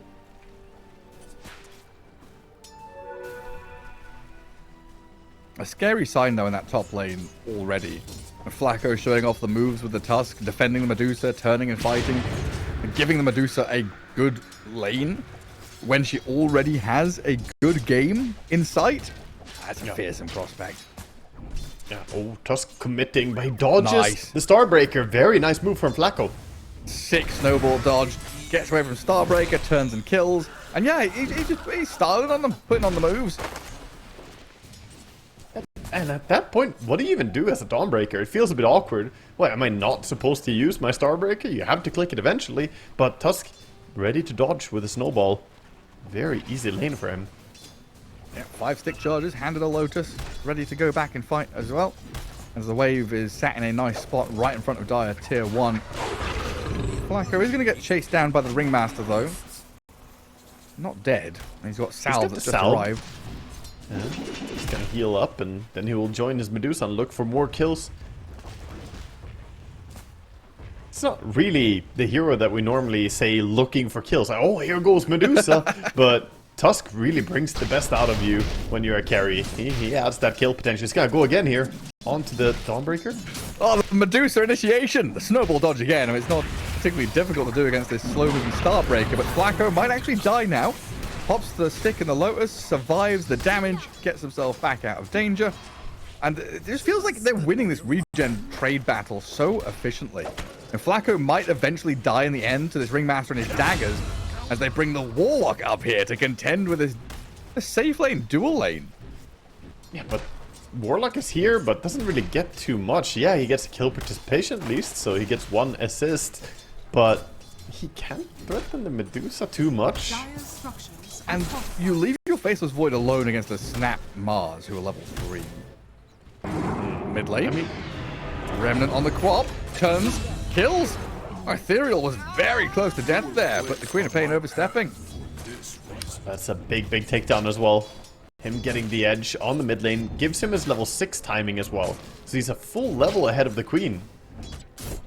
This is going to be amazing for him, either for looking towards the side lanes or just for killing the Queen again. Dire's middle tower is under attack. He's going to run base, and maybe he'll think about Medusa. Ganking her early is always pretty important. I thought Void would be at least like chipped away at in this bottom lane, but top lane the aggression just continues. Another snowball tag team move on to the Dawnbreaker. They're trying to finish her off with a Scatterblast from long range while the Tusk gets finished, but now Ringmaster's put himself in an awkward spot inside the creep wave. With the Warlock heal though, he will stay alive. Can heal him and keep him around, but the Medusa is free farming. Top CS, every single lane is getting good CS. Even though Queen died on mid lane, she's still sitting at 24 and 6, so only one last behind now, the Void Spirit. Nice, here's the Remnant to catch the Snap 5 mid cookie. And this mid Void doing very well for himself. 26 and 6, 2 kills. Is under attack. Queen of Pain trying to get on top of him and do some damage back, but Ethereal already having a grand old time out of that mid lane. A Sonic Wave Dual mid race? That is dangerous territory. Dual Rage just stands on the tower, gets Ether Remnanted, but knows the damage he can bring. I don't know why the Void Spirit didn't decide to jump away. He jumped into the Queen as well, which only makes him die even faster. And then Quap has a regen rune to fall back on too. Yeah, completely full HP. She's going to be feeling absolutely great about that. So she was a level behind, but now she's a level ahead. And yeah, I guess looking at the bottom lane, the last hit value is showing the story of this as Norma picks up 32 and 15 last hits and denies, 25 and 1 on the Faceless Void. So yes, the Void is kind of surviving, dodging away from this damage, time walking it all off, staying alive through this Helm of Iron Will and moving towards Dominator. But Mars is becoming monstrous. Yeah, there's probably this idea that, oh, Void, he's going to be fine. He could just lane against the Mars and not take too much damage because he has the Helm to mitigate the God's Rebuke, but I think it's not a safe lane. Oh, there's the combo. The spear into arena, you love to see it. This looks so stylish. Radiant's bottom tower is under attack. Sign of a confident Mars player as well. Dire's What hero is Norma playing in game 2? Oh, shit, you put me on the spot. I He was got playing Mars. He was playing Mars. Was he Mars again? Yeah, he was. Yeah. That's what I'm saying. It's like completely like night and day, completely different. It feels like they got their little brothers to play in game 2, and now they've got the normal players back in game 3. Vast difference. Bottom rune fight though. Miachita going to try and TP away from Dual Rays and Fernandes as the Tusk tag team with a bit of control onto this Void Spirit. Allows the Snapfire to survive with the Tango healing ticking over. Turning onto Ethereal with a Snowball now as well. There's no escaping. Queen of Pain plays in. For more? Looking for rare gods. It's a little risky to go diving past this tier 1 tower, so they'll let him slip away. In your face. Pulse comes out. Hopefully no more major issues. There's a lot of scribbling on the map. One of the purple heroes is unhappy. Well, it's the Void who paused, and then he draws a bunch. Maybe he's testing out his mouse or something. But I think he's. I mean, I think he's angry with his team, Wanga. yeah, but that's not a legit reason to pause, you know? And pausing and immediately drawing a bunch on the map. Ready. Honestly, he doesn't want to be shamed into saying what the real reason was. I feel like that pause, I don't know, man. You know? That's a tilt pause. Like, I'm legitimate. I think That's a tilt mauled pause. He's like, how did you die on mid, you Middle tower goddamn is under imbecile? No, just like screaming for help. Like, come on, someone help me down here. I can't farm. Mars is free farming, and you're getting killed in mid lane at the same time. Everything is crumbling. A 3k lead, 9 minutes. 4k lead, 9 minutes in is honestly pretty substantial. Especially when just keep like laying it on thick, right? Medusa in a Medusa game, having a good lane, having free farm, 58 and 15. No great ways to deal with her. And one of the ways you picked to try and deal with her is the Faceless Void, who is struggling. I mean, I'd Void be is screaming and not, pausing and pinging and drawing on the map as well, you know? Void is just not gonna solve her. Even if he did have good farm, he's not gonna solve her. He's 2,000 gold behind her now, so this game is a massive draft issue. That tip, I feel it. I feel it under my skin. Oh boy, that's the correct guy to tip right now, honestly, because I do think he's a little bit upset. Well, looking for a kill on Fernandes, though. Tower is under attack. Snapfire up on his high ground, going on a warding mission. We're going to get surrounded by the 3 members. Now that mid lane. Immediate D-ward as well, so a good spot to be in. And they do now have this Dawnbreaker ulti to play with, so with Astral Step plus the Solar Guardian, they can maybe get in onto the onto the Queen of Pain, onto this. I like how 4 heroes are on the bottom rune, and Tusk is like, guys, there's a DD rune up here. The only one who checked the top rune. I'll take that. Medusa solo killing Dawnbreaker, by the way. What? Excuse me, what? I looked up there when Dawnbreaker was on 100 health, There and is no way you die to a Medusa solo. What? I guess. Yeah, I don't know. You're Must have like been half HP already. Used Soul Ring to try and push wave, and then got grasped and snaked and. He got hit by a large Mystic Snake is what happened. He took 350 damage from the Mystic Snake, so he somehow positioned himself poorly, got hit by the root, by a massive Mystic Snake, and then died to a Venomous Volley slow. But I mean, you have a mobility spell on your hero. There's no way you die to a Medusa 1v1.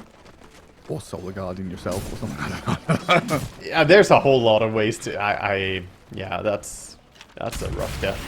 Yeah. And not what you need to have happen. Medusa, if we thought she was farmed before, now she's even more massive.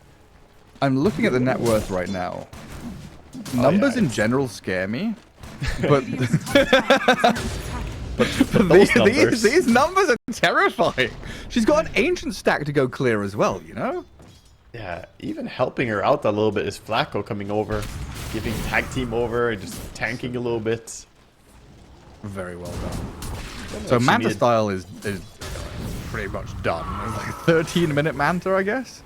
Yeah, he's gonna have it at 13, which is absurdly early. Normally you aim for like, 14:30 or 15 is completely fine. If you have 15-minute Manta, you're pretty happy, but he is like 2 minutes ahead of that timing. Mars, Pain got the wraparound. Norma not looking to AFK this time. Wants to get Golem involved. dropped. Straight on the Queen of Pain. Cookie away. Blink already spent. Solar Guardian coming in. Dual Rays looks dead. Finally, they get to snap into action while Norma is here with the arena. God's Rebuke on the Warlock. Snowball in to finish off the job there. Don't know if they can go for more, but Snapfire was looking for it in the back lines. Level 6 Snap with Kisses ready. 10 stick to pop to survive, but a 2-man Chrono comes in time. Woe is there to save the day, but the Stone Gaze keeps Norma alive. Forces the Faceless Void to run away. Yeah, we talked a little bit about how this combo, that was off stream actually, we talked about how Medusa is going to be a pretty big problem for Faceless Void due to the Stone Gaze against Chrono. Not only for herself, but obviously for others as well. She could just disjoint him. And even with him TPing in mid, helping out his team, not really gaining anything, he still gets a pre-13 minutes Manta style. Absurd farm on this Medusa. instantly queues up Butterfly, of course. Yeah, I mean, match. You get That's pretty triple fun. right click carries. I don't know. I mean, there's not a whole lot of things that Medusa worries about in the early game anyway, but it sure isn't gonna be heroes who mainly auto attack you and are not called anti-mage. If it's called anti-mage, that's a different story. So if we're sitting here thinking there's a lot of difficulties, a lot of plates to be spinning, a lot of things to contend with here as the Radiant team, like, what do you think their like comms are like? What's their game plan like? Like, we're joking about the morale of the Faceless Void, but do you think it's that bad? They're already thinking we have very few chances to do stuff. Have like, you ever hit seen one item timing? Have you ever seen like Hell's Kitchen or like other like kitchen stuff? Imagine a really angry head chef and then a bunch of stressed individuals just trying to do their best. And you're probably about the atmosphere that I would imagine Radiant have right now. They know that this game is going south quickly. They know that they messed up laning stage and something's gotta give. Like, they need to solve this. Oh, that fucking sucks for the Void Spirit. Shield rune. The Ringmaster was standing on top of the shield rune guarding it. We'll come back in a second because the Mars is on the Faceless Void. They've got chain stuns for days. Oh, whoa. Oh, he's fine. Just about. Time walking out. Saved up by the Ringmaster. He does get out of there. That's few abilities spent. No Queen of Pain there, so missing a bit of the damage. Void going with a mental restoration tip here to his friend. Yeah, so Ringmaster was standing on the shield rune. Void Spirit was like about to pick it up, and Medusa with 2 illusions just walks over and casually denies it right as he was picking it and bottling it. It's so painful. It's you know, power runes are also going to be one of the ways that you work yourself back in a hard situation like this. Yeah. Finding a good haste or a DD or even the shield rune that was right there. It can be the type of tool that you need to turn the fights. Oh boy. The creeps are just being denied in front of Void Spirit, and he knows this Medusa.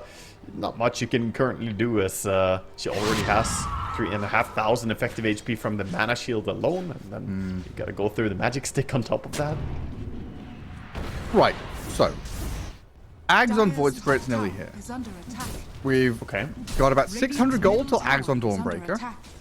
Then we're going to have Chaotic Offering, Fatal Bonds, Chronosphere with this Maelstrom out of Faceless Void. They're getting towards these item timings, right? And I guess that's what the feeling, like, that's what the overall goal has to be. Okay, laning stage wasn't good, bring it to Medusa, blah, blah, blah, but we've got to play our game, hit our timings, and look for openings where we can. So the Arcane Rune right now for Void Spirit is pretty huge to tie in with some of these item timings. The question is, where do they go?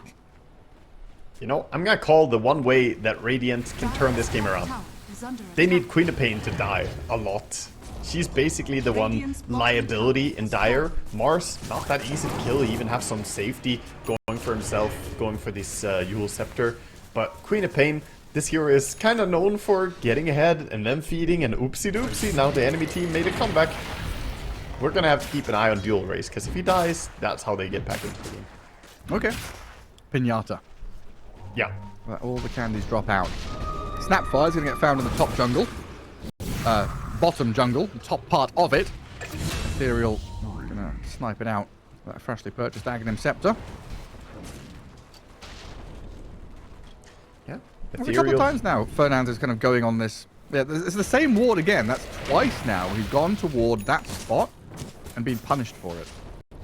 Yeah, I mean, they've been doing a good job playing around mid on Radiant. They are trying to play around their Void Spirits and get him involved in some kills, so it's kind of working out. And now, with the Aghanim Scepter, even a hero like Queen of Pain can be a possible target. It's going to be great against Tusk as well, as it will be hard for him to snowball. Here we go, silence number 1.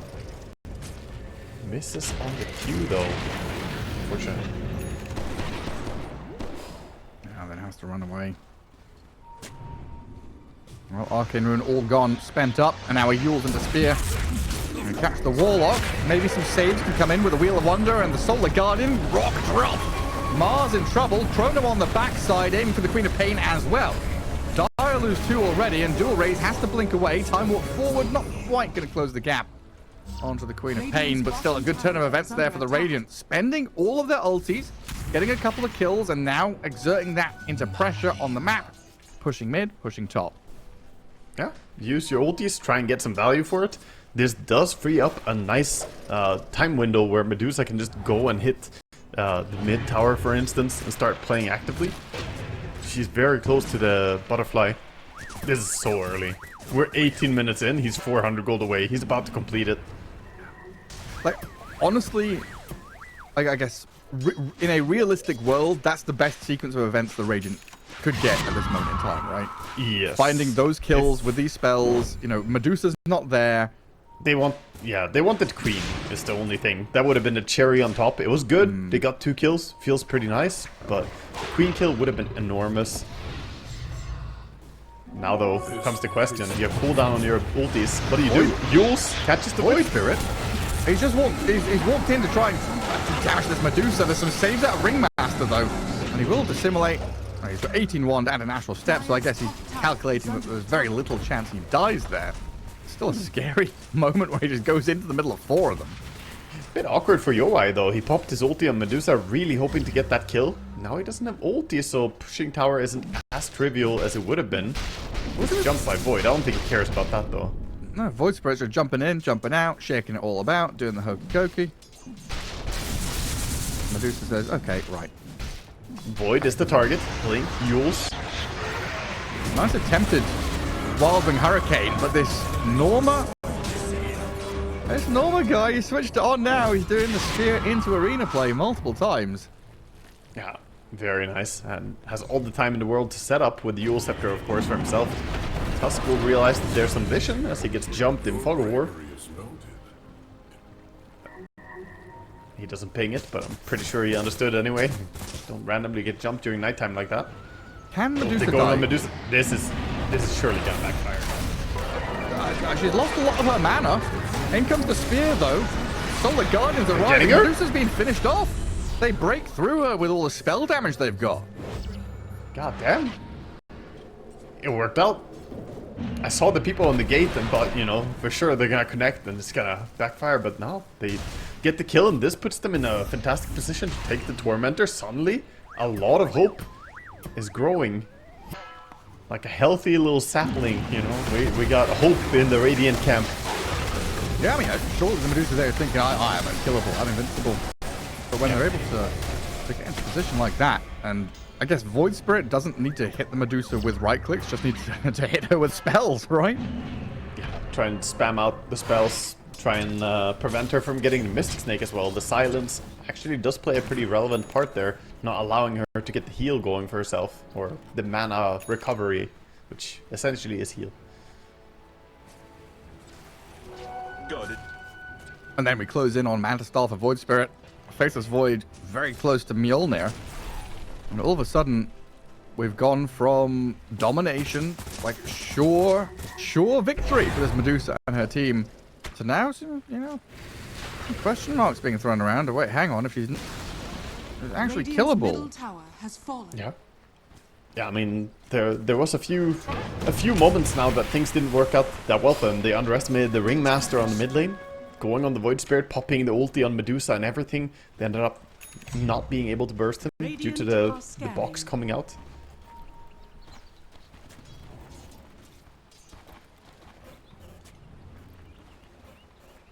Still, we see a lot of heroes grouping towards the bottom side. We've got Arena Spear on this Void Spirit. Sonic Wave over the top. The Golem was dropped to try and protect him, and Ethereal is given just enough time to break free with a Dissimulate and Astral Step. Now Faceless Void can open up on the Mars. He's hypnotized and dragged back to the Ether Remnant, finished off by Ethereal. Offlaner for offlaner trade so far, while the fatal bonds between Quap and Medusa are causing some issues. And the Chrono, I mean, right in the middle of the fight, but on no enemy heroes. Yeah, Queen blinked it. She being dodged right as you tried to get her, and the Roots barely clips the Ringmaster. No TP out for him. And there we go with Medusa plus teammate. A much stronger showing from the Dire as they press forward looking for Ethereal. Dodging with a Dissimulate, has an Astral Step to play with to get deeper into the base. Denies the Warlock mid escape as well. Is under attack. I gotta say, Ethereal is rising to the occasion in this elimination match. He's 8, 2, and 3. Technically give him 9 because he killed his teammate there as well. Give him an extra kill, but it is not enough. These team fights, it started out pretty good. The save from Ringmaster coming in with a ulti. Void Spirit barely managed to stay alive, but ultimately they didn't have the sustainability. And you know what the difference was? The Eternal Shroud Queen of Pain actually just sustains very well against all the magic damage the Void Spirit does. Okay, right. So she went for this magic resistance Essence Ring, Mystical, using Essence Ring to print more HP, and then you have all the resistance coming in from Shroud. And all the mana in the world to use it all as well. Yeah, for sure.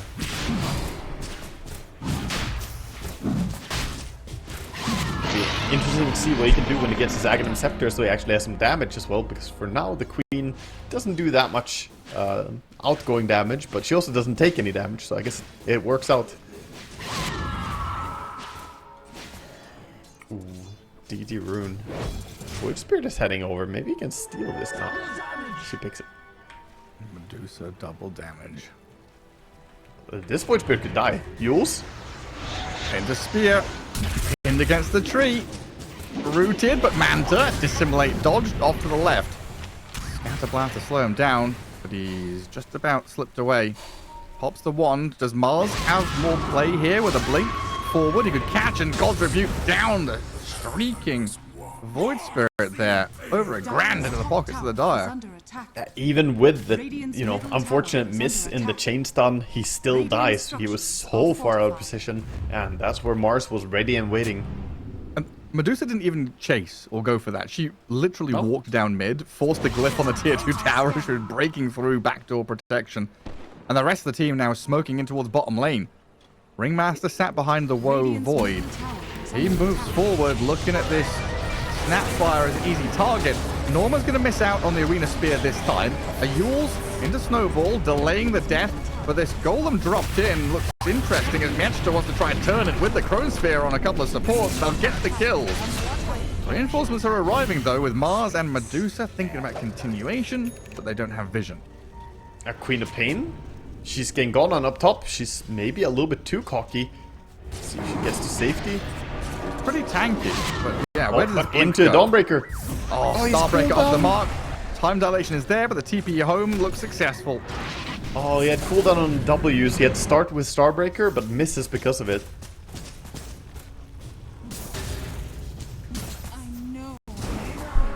It's starting to devolve into a bit of messiness as well. Spells being dropped left and right, just panic pressing buttons to see what happens.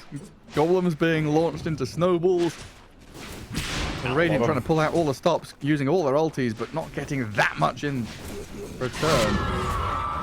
We'll see how things change when Void Spirit gets a little bit more damage. He had to go for this Aghanim Scepter for silence, the Manta Style for survivability. Now he's adding straight Daedalus is what he's going towards. He doesn't have it yet, but that's his ambition. If he gets it, he'll be able to kill the supports really easily. The supports need some dispels. We have Greaves on Snapfire, so he can at least use his spell, but Tusk doesn't have anything to protect himself against getting silenced by Void Spirit. Tower is under attack. Dire's middle tower is under attack. Medusa does still have this Aegis, though. She and does. you've lost mid and now bottom tier 2.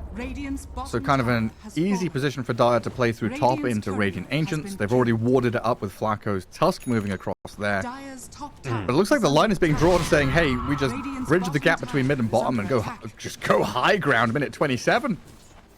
Yeah, this is goal time. 1.5 minutes on the Aegis, more even. What was your guess on game duration? Oh, long 9 minutes from now. We'll see. They'll fend this off. You know, they'll lose melee racks, and then Medusa is coming back. Oh yeah? My prediction. You're white. We're gonna stand here for a bit. Kill the melee barracks. They're jumping in onto the space of Void though. Woe has to BKB Time Warp out. Solar Guardian comes in, killing off the Tusk. Back end fight, the Wheel of Wonders down to zone out Snapfire. The Sonic Wave comes in to clip the Dawnbreaker. And Yoai's still going at it with the Skadi slowing the damage over time. I'll kill the Remaster while using Ethereal. Void Spirit steps skywards, comes down with a thud with a chrono. Ooh, what a chrono. The follow through with the bombs. They've got some big AoE damage. Norma gets the BKB off. Golem dropped on his head though. Dual Rays and Yoi now left to their own devices to try and fight back. Medusa's first life is claimed, while Ethereal, another spell left in the arsenal to dissimulate and jump away. Dagger down by the Queen of Pain though, and Dual Rays will blink away. Escapes from the Dawnbreaker's grasp. Yoi though has been left kind of stranded. A very tanky, strong Medusa can stand her ground and fight. Mandastar ready with another Mystic Snake to go. Whoa, this is dangerous territory, fighting into the Medusa like that, and he'll die for it. 70 seconds, no Faceless Void. He was ditched by his team. I mean, his team was melting. They can't stick around. What can they do against a Medusa? She's way too strong. Butterfly and Eye of Skadi. Man fighting into her is not easy. Okay, that was a really costly hard commit. And Void, he elected that. He wanted to take that fight. He could easily have just left and said, you know what? Medusa is gonna back out. But instead of my prediction coming true, where Medusa takes the Melarax and then backs away, instead they chase her, die to her, and now Medusa is hungry for more. Dual Rays? Blinking into enemy base. Rooted and feared. But this is a 3,500 health. Queen of Pain, Sonic waving your Warlock, nearly killing him. We fountain farming, are we? He's got the Arcane Rune. He's got Arcane Rune and Aghanim Scepter complete. Meanwhile, Dawnbreaker has been gone on. Chain stun up by all the stunners. And that Solar Guardian spent as well. So dead for 60. Even if you buy back, you don't have ulti. And Medusa has just been... She sat on this tier 3 mid. Taking an entire lane all on her own. She's just going for everything. And they do have top tier 1 and tier 2. So there's not going to be any mega creeps at least. That's true. Game could go on for, I don't know, 6 more minutes maybe. we did have a little mini conversation afterwards though, talking about Medusa timings and seeing games end at, like, you know, minute 28, 29. Yeah. Not quite happening yet. There's still a couple of fights left in the Radiant team here. But buyback status wise, big old no on a... Wait. Whoa. Stunned. With no Stunned. buyback.